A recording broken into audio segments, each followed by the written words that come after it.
Hey guys, I'm Cody, here at Rhyme Past Life Pro, and for this shader tutorial, I thought I'd teach you how to slow down everything in the SEUS V11. Let me clarify. By everything, I mean we're going to be slowing down waving terrain, shadows to an extent, water, and clouds. So in a sense, 4 videos combined into one. My friends, here is how.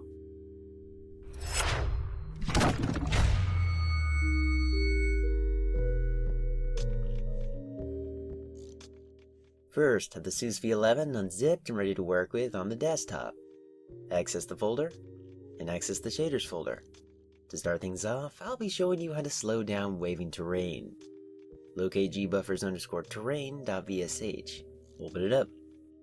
Scroll down to line 48. For slowing down waving terrain, smaller numbers will do the trick. Opposite for larger numbers. As for the result I'm after, mainly for use in my cinematics, I'll be going with a very small number, 0.01f. Now, for most people, this amount of speed decrease might be just fine, but I've got one more adjustment that I like to make. Find line 340. For myself, I'm going to change 0.85f to 0.0f.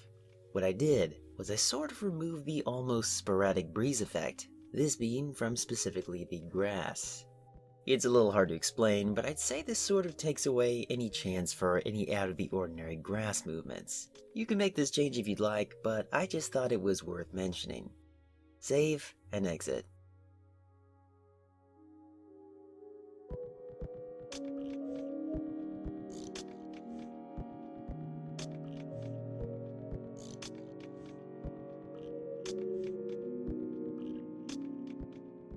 Alright. It's time we slow down the shadows, or at the very best, stop them from moving around all cray-cray. Locate shadow.vsh, open it up, scroll down to lines 260 to 270. For every line that has a number, change it to 0.0f.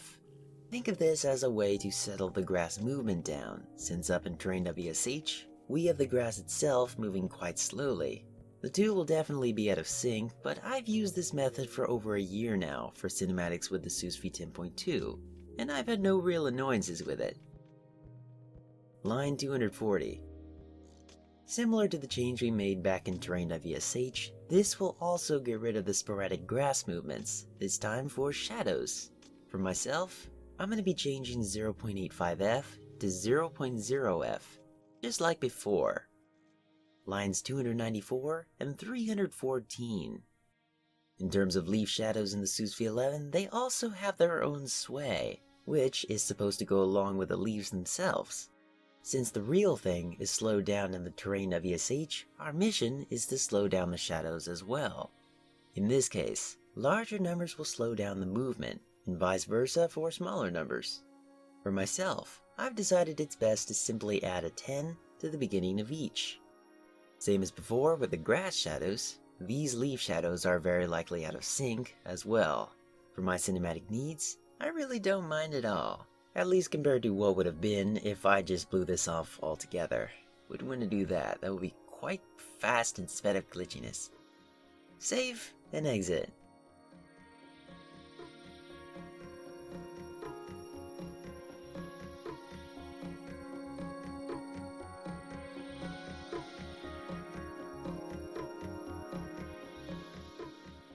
Alright, it's time we slow down everything related to water.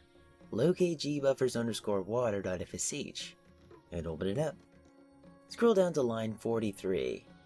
As for this line of code, we're messing with just the water. Not the refraction, not the caustics, just the water.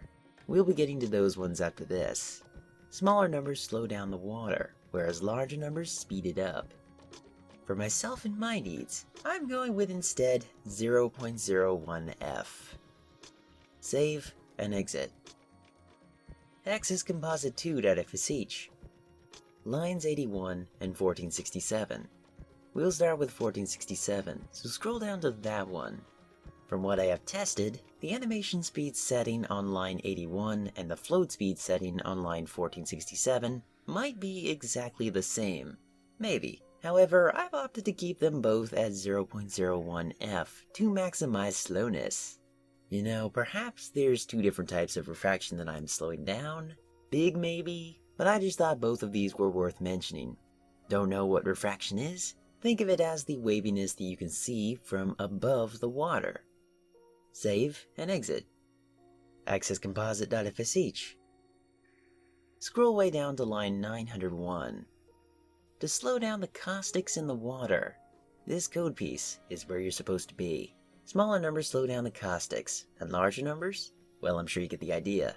For myself, I'm going with 0.009F. And yes, it may have taken a while, but I do feel I have linked the caustics with the water itself. For when you're slowing down parts of the water, like I've been doing, if anything, it does pay to make sure everything is linked together, as in nothing being too fast or too slow. Save and exit.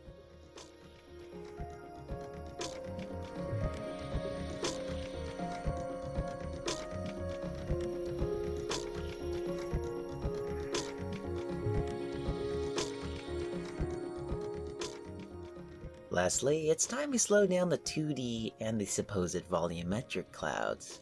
Locate composite1.fsh. Open it up.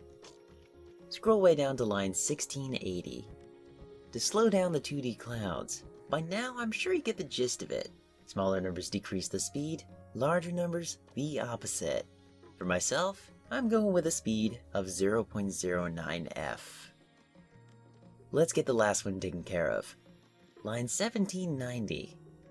For the supposed volumetric clouds, I'll be slowing these ones down to a number of 0.09F, same speed as the 2D clouds. Sure, I can make these ones faster or slower than the 2D clouds, but this is just my choice. For yourself, do pick what's best for you. Well, looks like we've reached the end. My friends, for whatever you chose to change, let's go check your adjustments out in Minecraft.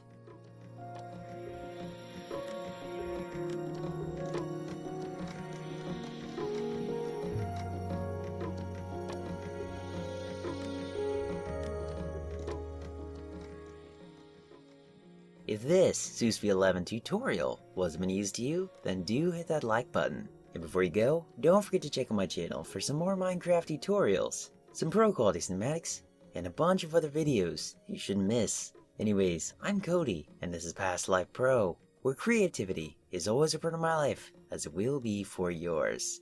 Alright, see you guys.